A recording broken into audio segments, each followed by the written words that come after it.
Good morning everyone. आज का topic है आप लोगों का इंट्रोडक्शन टू फूड सेफ्टी, खाद्य पदार्थों की सुरक्षा।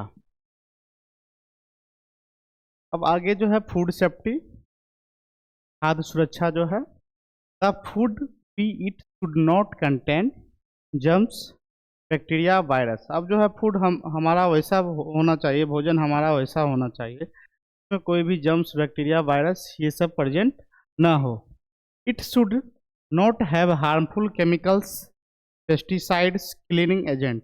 अब जो है इसमें कोई भी हार्मफुल सब्सटेंस, कोई भी केमिकल नहीं होना चाहिए, जैसे कि पेस्टिसाइड्स हो गया, क्लीनिंग एजेंट हो गया, ये सब चीज़। It should not have physical objects, hair, stones, metals, pieces. अब जो है भोजन में जो है कोई भी फिजिकल ऑब्जेक्ट्स नहीं होना चाहिए, जैसे कि बाल में हेयर का पड़ जाना, या कोई भी स्टोन्स, पत्थर का कोई टुकड़ा हो, कंक्रीट वगैरह हो, या कोई भी मेटल पीसेज हो, ये सब खाद्य पदार्थों में नहीं होना चाहिए। ये फिर आगे है हमारा food should be clean, fresh and stored properly. और भोजन जो है हमारा एकदम फ्रेश, क्लीन, साफ सुथरा होना चाहिए, और उसे जो है अच्छी जगह पे जो है उसे रखना चाहिए। यही है हमारा फूड सेफ्टी। अब फिर आगे है फूड सेफ्टी इज इम्पॉर्टेंट। खाद्य सुरक्षा क्यों महत्वपूर्ण है? तो प्रिवेंट्स फूड बॉर्न्स इलनेस। अब जो है खाद्य सुरक्षा इसलिए महसूस है क्योंकि खाद्य सुरक्षा जो है वो क्या करता है, बीमारियों से बचाने का काम करता है। Food borne illness, disease caused by eating contaminated food such as. अब जो है अगर हम जो है खाद्य सुरक्षा नहीं कर पाएंगे तो उससे बीमारियां जो है क्रिएट हो सकती है। और कौन सी बीमारियां जैसे क्रिएट होगी? फूड पॉइजनिंग वगैरह, वोमिटिंग हो सकता है, डायरिया हो गया, स्टमक पेन हो गया, फीवर हो गया। Then this illness happens when food is not clean. अगर ये सब किसके वजह से होगा? अगर आपका भोजन जो है वो साफ सुथरा नहीं रहेगा, उन सब चीज़ों की वजह से जो है ये सारे सिम्टम्स जो है क्रिएट होते हैं। Food is kept outside for too long. अगर ज़्यादा समय तक भोजन रखा रहा, अगर वो भोजन को आप ग्रहण कर सकते हैं, तो ये सब प्रॉब्लम्स जो है क्रिएट होते हैं। Food is not cooked properly. अगर हमारा भोजन जो है सही तरीके से पका हुआ नहीं रहेगा, उसके वजह से भी जो है ये सब सारे सिम्टम्स क्रिएट होते हैं। फिर आगे है फूड कंटेन जर्म्स। अगर भोजन जो है ज़्यादा समय तक रखा हुआ रहता है तो उस पर जो है जर्म्स क्रिएट हो जाते हैं, जिसको फफूंदी वगैरह बोलते हैं। अब फिर protect public health. Food safety जो क्या करता है, पब्लिक हेल्थ को भी प्रोटेक्ट करने का काम करता है। When peoples eat safe and clean food. अब हम लोग जो है इसलिए जो है भोजन कैसा होना चाहिए, साफ सुथरा और क्लीन होना चाहिए, जिससे क्या होगा, डिजीज डू नॉट स्प्रेड। इससे क्या होगा, बीमारियां क्रिएट नहीं हो सकते हैं, बीमारियों को रोका जा सकता है। Students, workers and family stay healthy. जिससे क्या होगा, स्टूडेंट हो गया, वर्कर्स हो गए, फैमिली, पूरे फैमिली हो गए, ये सब जो है वो सब बीमारियों से बच सकते हैं, और उनका जो है स्वास्थ्य स्तर जो है वो अच्छा रहेगा। Hospital visit decreases. अगर बीमारियां कम होगी तो हॉस्पिटल जाने की समस्याएं भी जो है वो कम होगी। The whole community becomes safer and stronger. जिससे क्या होगा, पूरा समुदाय जो है वो अपने आप को सेफ महसूस करेगा, और बीमारियां जो है वो, बीमारियों का स्तर कम होगा, और जो है पूरा समुदाय जो है वो अपने आप को हेल्दी और सेफ महसूस फील करेंगे। फिर हमारा है तीसरा है इंश्योर्स क्वालिटी एंड हाइजीन्स। अब इसमें क्या होगा, वो हाइजीन्स मेंटेन करेंगे। Food safety make sure that food is fresh and high quality. अब जो है हमारा भोजन कैसा होना चाहिए, फ्रेश, साफ सुथरा और अच्छे गुणवत्ता वाली होनी चाहिए। Food is stored at the right temperature. अब भोजन को जो है राइट टेम्परेचर पे स्टोर करके गर्म रखना चाहिए। Hands, utensils and the kitchen are clean. अब जो हाथ साफ सुथरा, उसके साथ साथ जिस बर्तन में में हम भोजन बनाएंगे वो साफ सुथरा और क्लीन होना चाहिए। Food is keeped away from dust, files, insects and pests. अब जो है हमारा भोजन जो है डस्ट, धूलकण, इन सभी चीज़ों से जो है सेफ रहना बहुत ही आवश्यक होता है, जिससे क्या होगा फूड सेफ्टी, जिससे क्या होगा भोजन को फूड सेफ्टी मिलेगा। फिर आगे है हमारा टाइप्स ऑफ फूड हैजार्ड्स। पहला है हमारा बायोलॉजिकल, जिसमें बैक्टीरिया, वायरस हो गया। दूसरा है हमारा केमिकल्स, जिसमें पेस्टिसाइड्स और टॉक्सिन्स वगैरह हो गए। तीसरा है physical, hair glass pieces. Memory tick के लिए BCP याद रखिएगा, बायोलॉजिकल, केमिकल्स एंड फिजिकल्स। ये तीनों टाइप्स के हजार्ड्स जो हैं वो फूड को प्रभावित करने का काम करते हैं। अब पहला है बायोलॉजिकल हजार्ड्स, बैक्टीरिया, वायरस, ये दोनों जो है बायोलॉजिकल हजार्ड्स के अंतर्गत आते हैं, जिसमें biological hazards are caused by living organism. अब जो है बैक्टीरिया, वायरस वो किससे क्रिएट होते हैं, वो छोटे छोटे माइक्रो ऑर्गेनिज्म होते हैं, जिसे हम नंगी आंखों से देख नहीं सकते हैं, उसे माइक्रोस्कोप की सहायता से देखते हैं। टिनी जर्म्स, ये बहुत ही छोटे सूक्ष्मजीव टाइप्स के जो जर्म्स होते हैं, that we can not see without our eyes, वो हमारी आंखों से, नग्न आंखों से दिखाई नहीं पड़ते हैं। एग्जाम्पल के लिए बैक्टीरिया में हो गया सैल्मोनेला हो गया, ई कोलाई बैक्टीरिया हो गए। वायरस में नैरोवायरस और हेपेटाइटिस ए हो गया। फंगी में मोल्ड्स हो गए। पैरासाइट्स में वर्म्स हो गया। These germs inter food when, ये जर्म्स क्या करते हैं, हमारे फूड में इंटर करने का काम करते हैं। और इंटर करने के बाद क्या करते हैं, ये कैसे इंटर करते हैं, हैंड्स आर डर्टी, अगर आपका हाथ गंदा रहेगा तो उसके थ्रू ये इंटर कर सकते हैं। फिर आ गया food is not cooked properly, अगर हमारा भोजन जो है सही तरीके से पका हुआ नहीं रहेगा तो उसके वजह से भी जो है वो बैक्टीरिया, वायरस हो गया, फंगी हो गए, ये सब इंटर कर सकते हैं। Food is kept at room temperature for too longs, utensils are unclean.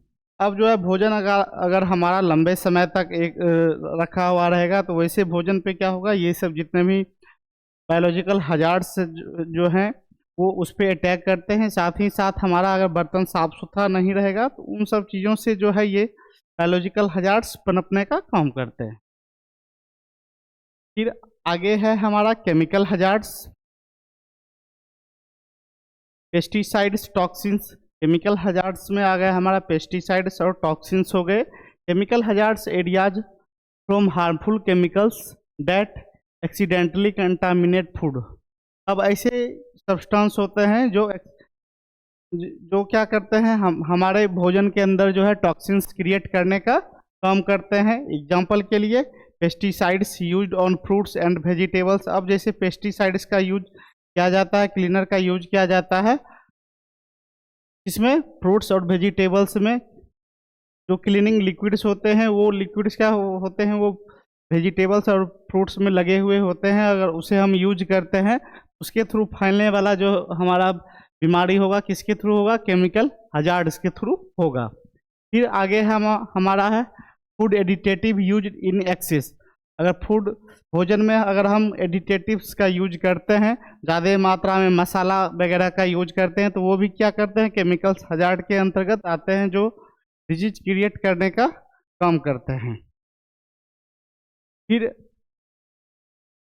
आगे है हमारा नेचुरली अकरिंग टॉक्सिन्स, जो क्या करते हैं, हमारे बॉडी के अंदर जो है टॉक्सिन्स क्रिएट करने का काम करते हैं। These chemicals can cause headache, nausea, organs damage, allergic reactions. अब ये केमिकल्स क्या क्रिएट करते हैं, ये बहुत सारे बीमारियों को क्रिएट करते हैं, जैसे में हेडेक वगैरह हो गया, नोजिया हो गया, ऑर्गन्स डैमेज हो गया। इन सब चीज़ों को क्या करते हैं, ये बीमारियां क्रिएट करने का काम करते हैं। एलर्जिक रिएक्शंस वगैरह हो गए, इन सब चीज़ों को क्या करते हैं, क्रिएट करने का काम करते हैं। फिर हमारा है physical hazards.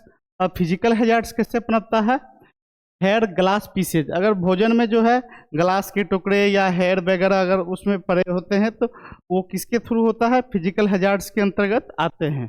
Physical hazards are unwanted physical object.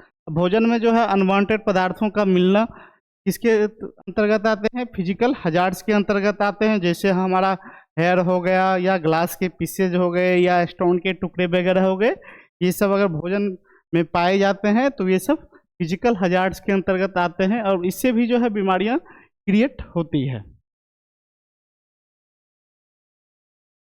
जैसे एग्जांपल्स के लिए हेयर हो गया, प्लास्टिक पीसेस हो गए, मेटल्स पीसेस हो गए, स्टोन्स हो गए, नेल्स हो गए, ग्लास पीसेस हो गए, ये सब फिजिकल हैजार्ड्स के अंतर्गत आते हैं। फिर दिज कैन काउज, अब इससे क्या प्रॉब्लम्स होते हैं? कट्स इन माउथ, हो सकता है कि भोजन करते समय आपका माउथ कट जाए, कील वगैरह आ गया तो जीभ का कट जाना, चॉकिंग, कंठ में दर्द करना, कंठ पेन करने लगता है, इंजुरी टू द टीथ और थॉट, और इससे क्या होता है? हो सकता है कि इंजुरी क्रिएट हो सकते हैं आपके दांतों में, और आपके थॉट्स, आपके गले के अंदर जो है इंजुरियां भी क्रिएट हो सकती है। अगर कंकड़ वगैरह पड़ गए आपके दांत के नीचे तो क्या होगा? आपका दांत भी डैमेज हो सकता है, साथ ही साथ जो है थॉट वगैरह भी, गले वगैरह भी डैमेज हो सकते हैं। फिर आगे है सोर्स ऑफ फूड कंटामिनेशन। अब कौन कौन से सोर्स हैं कंटामिनेटेड के फूड को कंटामिनेट करने का? डर्टी हैंड्स, अगर आपका हाथ गंदा रहेगा तो उसके थ्रू भी जो है कंटामिनेटेड हो सकता है, फूड का कंटामिनेशन फैल सकता है। अनक्लीन यूटेंसिल्स, अगर आपका बर्तन जो है वो गंदा रहेगा, साफ सुथरा नहीं रहेगा, तो उसके थ्रू भी जो है कंटामिनेट हो सकता है। फिर हमारा है इम्प्रॉपर स्टोरेज, अगर हमारा भोजन जो है प्रॉपर तरीके से अगर स्टोर नहीं होगा तो उससे भी जो है कंटामिनेट हो सकता है हमारा फूड। के बाद है इंसेक्ट्स एंड पेस्ट, अब जो है इंसेक्ट्स और पेस्ट के थ्रू जो भी है हमारा कंटामिनेट भोजन हो सकता है। अब इजी ट्रिप के लिए क्या रहेगा? HUSP, हैंड्स, हाथ का साफ सुथरा होना, बर्तन का साफ सुथरा होना, सही तरीके से स्टोरेज होना, देन पेस्टिस होना, ये सब सारे चीज़ें जो हैं वो भोजन को कंटामिनेट करने का काम करते हैं। फिर आगे है हमारा सेफ फूड हैंडलिंग, पैरासाइट्स। अब किस तरीके से फूड को सेफ रखना होगा? तो पहला है वॉश हैंड्स प्रॉपरली, हमारा हाथ जो है वो साफ सुथरा होना चाहिए, जिससे क्या हो, सेफ फूड हैंडलिंग प्रैक्टिस। अब जो है किस तरीके से फूड को सेफ रखा जा सकता है, भोजन करते समय किन सब चीज़ों को ध्यान में रखना है? तो पहला है वॉश हैंड्स प्रॉपरली, भोजन जो है करने से पहले हाथ की सफाई अच्छे तरीके से करनी बहुत ही आवश्यक होती है। फिर हमारा है कुक फूड थ्रोली, अब जो है भोजन जो है अच्छे तरीके से पका हुआ होना चाहिए। फिर जो है store food at correct temperature, और भोजन जो है सही टेम्परेचर पे जो है स्टोर करना चाहिए। कीप किचन क्लीन, और भोजन जिस जगह पे बनेगा वो किचन जो है हमारा साफ सुथरा होना चाहिए।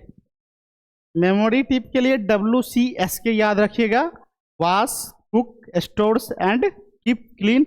अच्छे तरीके से साफ सुथरा रहेगा तो हमारा भोजन का हैंडलिंग जो है सही तरीके से फूड हैंडलिंग कर सकते हैं। अब फिर आगे है पर्सनल हाइजीन इन फूड सेफ्टी, को किस तरीके से मेंटेन करेंगे? तो क्लीन क्लॉथेस एंड हाइजीन्स, अगर भोजन बनाते समय आपका जो कपड़ा जो है वो साफ सुथरा होना चाहिए, जिससे क्या होगा, हाइजीन मेंटेन किया जा सकता है। फिर आगे है टाई हेयर प्रॉपरली, बाल जो है वो बंधा हुआ होना चाहिए, जिससे हाइजीन मेंटेन कर सकते हैं। भोजन बनाते समय बाल जो है वो भोजन में नहीं पड़ना चाहिए, उस तरीके से जो है बाल को बांध के भी जो है हाइजीन को मेंटेन कर सकते हैं। फिर आगे जो है हमारा अवॉइड टचिंग फेसेस, अब खाना बनाते वक्त जो है फेस को टच नहीं करना चाहिए, जिससे क्या होगा, हाइजीन को मेंटेन किया जा सकता है। फिर है आगे use gloves and mask when needed, भोजन पकाते समय ग्लव्स और मास्क का होना बहुत ही आवश्यक होता है, जिससे क्या होगा, हाइजीन को मेंटेन कर सकते हैं। फिर इजी टिप के लिए क्या याद रखिएगा, THFG। T से क्लॉथ्स हो गया, H से हेयर हो गया, F से फेस हो गया और G से ग्लव्स हो गया। अगर इन सब चीज़ों को आप प्रॉपरली यूज करते हैं सही तरीके से तो हाइजीन मेंटेन आप कर सकते हैं। फिर आगे है कंक्लूजन में, निष्कर्ष में क्या देखते हैं हम लोग, फूड सेफ्टी प्रिवेंट्स इलनेस। भोजन को सुरक्षा देने से क्या होगा, बीमारियों पे काबू किया जा सकता है। एवरीवन मस्ट फॉलो हाइजीन, और जो है सभी को जो है हाइजीन मेंटेन करना चाहिए। हाइजीन अगर मेंटेन कीजिएगा तो बीमारियां क्या होगी, बीमारियां कम क्रिएट होगी, जिससे क्या होगा, आप बीमार कम पड़ेंगे। फिर आगे है मेमोरी टिप के लिए, फूड सेफ्टी लाइफ सेफ्टी। अगर हमारा भोजन जो है साफ सुथरा रहेगा, अगर हम साफ सुथरा भोजन खाएंगे, यूज करेंगे, तो हमारा लाइफ जो है वो अच्छा रहेगा, लाइफ बेहतर रहेगा। तो आज के लिए इतना ही। Thank you so much.